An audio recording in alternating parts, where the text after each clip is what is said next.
your girl Shalae, and I'm back today with another video. In today's video, we're going to discuss the child tax credit. That's right, I said the child tax credit because, honey, is back on the table. We're also going to talk about summer EBT, the farm bill, and a whole lot more. So if you want to know if you're going to get this $300 per month or not within a few months, you already know what to do. Stay tuned. Your girl's got you covered. Now, if this is your first time tuning into my channel, hi, hello, hey, friend. My name is Shalae, and here on this channel, we discuss shopping, saving, and everything in between. I would love to have you a part of my internet family. Super easy. Click the big old red subscribe button down below, and you're in just like that. And while you're at it, you can try out Amazon Prime free for 30 days by clicking the link above in the cards or down in the description box below. All right, guys, let's go ahead and jump right into it because over the weekend, a lot of things happen in the political arena. Now, this is not a political channel. I could care less who you vote for. Honey, just vote, okay? However, I did receive an email from the Biden-Harris campaign, and of course it had VP Harris in there where she was talking about, you know, due to the circumstances that happened,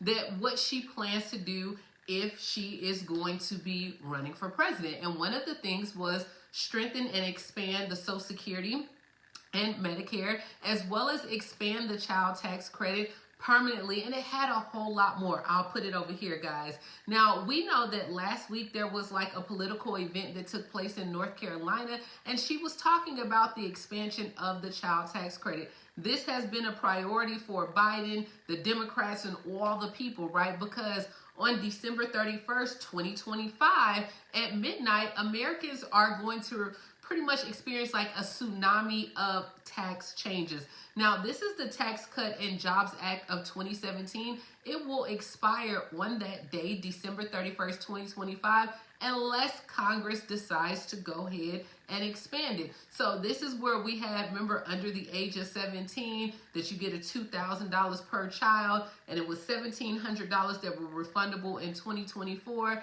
and it's supposed to continue to increase. But remember, it stops in 2025. Now, if Congress does nothing by the end of next year, it's going to revert back to the $1,000 per child that you guys were receiving if your child was 16 or under. Remember, all this year, we've been going back and forth on if the Republicans are going to pass the child tax credit. And a lot of people said it was not a priority to them because they were waiting for the election. But remember, 2023, you got a portion 2024, but starting in 2025, you were supposed to, I think, receive like $2,000. Now, as of right now, all the work requirements, all those things still will remain as well. But I'm just saying, we don't know what may happen, but that is one of the things that she had put in the email. So I want to say in 2024, you guys got, what, like $1,900, it's supposed to be $2,000 next month. But hey, let me know that you guys received the email. Do you think it's a bunch of hocus pocus, phony baloney? Do you think the child tax credit will be expanded? Once again, this is not to sway your decision. Either way, honey, I don't care who you vote for. I told you guys, I'm in the military. I've deployed under both presidents. I could care less. Just vote. But this was just some of the things that I received. Now, like I said, who knows? I know you guys were talking about the child tax credit. Does this make a difference or not? Let's be respectful in the comments. Comment down below. But speaking of politics, there's some ways that Snap has decided to go ahead and pow, pow, pow, get it step into the ring as well. All right, so Propel and Vote.org, they have teamed up to register SNAP users to go ahead and vote. So they said voter turnout among low-income households, it tends to be lower than the wealthier folks. So to address that disparity, Propel, which is a social enterprise, which I guess this is like a free app for SNAP beneficiaries, and Vote.org, which they are a nonprofit for voter registration, they have teamed up again to go ahead and register app users to vote. So like if you log into your Propel account, you'll be able to see like your SNAP balance as well as discounts for coupons for grocery stores, job application opportunities. You also can have access to like a checking and debit card account as well. But once you log in at the top, you may end up seeing an ad to go ahead and get you to register to vote as well. So hey, SNAP is coming into this thing as well. Let me know down below, guys. Did you know that Propel and Snap were teaming up? Are you registered to vote? Does this make a difference when it comes to child tax credit? I don't know any of the particulars. I don't know if she's going to change. I'm sure within the next few weeks we'll have a little bit more information. I have no idea what former President Donald Trump plans to do for a child tax credit. But let me know what you think. All right, let's go ahead and move on to the summer EBT because that's what y'all want anyway.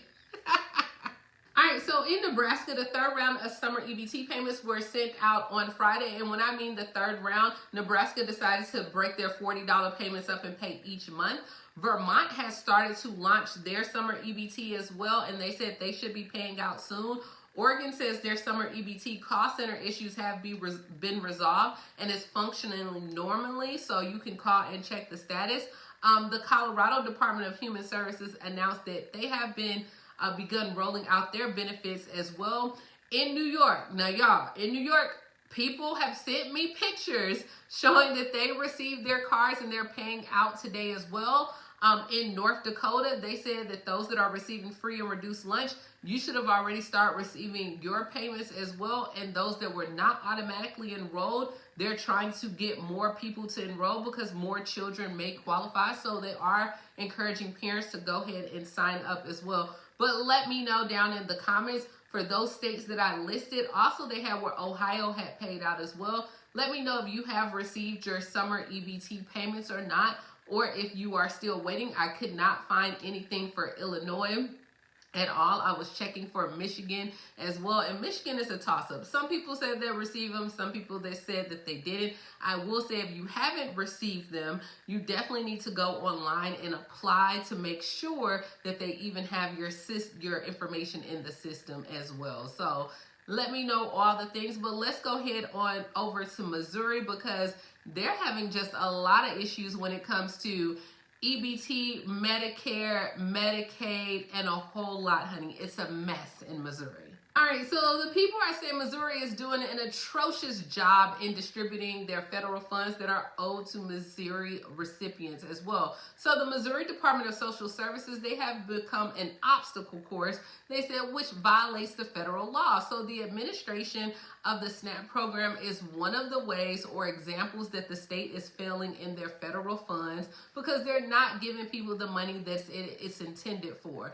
They said it's baffling that people have to sue the state, but instead of the state correcting the problem, they rather go to court and they're arguing in court. And then they said, look, the state has even doubled down and said the call center has been a mess for the past 2 years since the lawsuit was filed, making its sound arguments in court as well. And they said Missouri people are like, they could care less.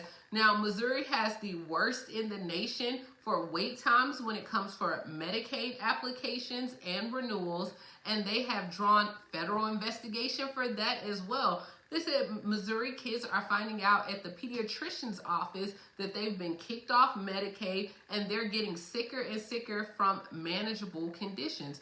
Then they had where the Department of Justice found that Missouri was unnecessarily institutionalizing thousands of adults with mental illness in inappropriate nursing homes, which is a violation of the federal law as well.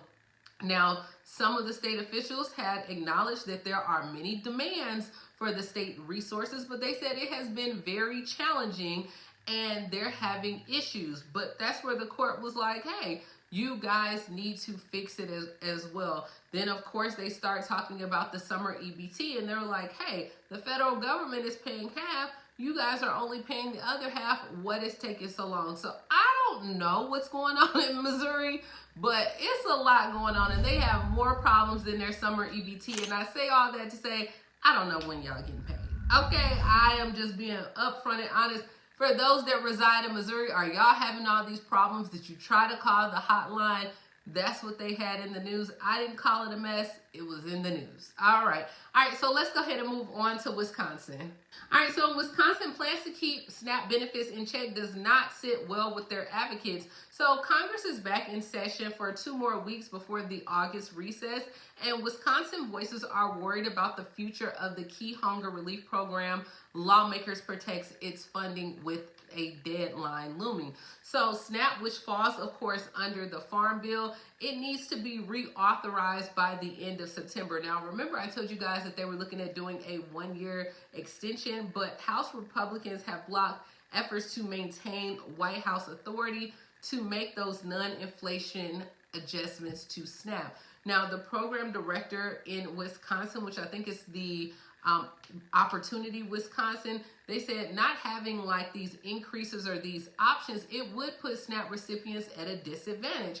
She said over 700 people pretty much depend on SNAP in their state, which is 1 in 8 people as well. And so she said gutting or not like increasing this assistance, this could mean that families will have to make difficult choices as well. Then they also had where the director of the Feed My People food bank said that politics should not come into play, especially when you have to feed people. She argued that elevating SNAP levels as much as possible, that is the wise move. She doesn't understand why we're having so many issues. So guys, I told you with the Farm Bill, a lot is going on. I'm sure they're trying to wait to see what happened or plays out with the election. This was supposed to be completed last year, and then they did the 1-year extension, and now they're looking at another year extension.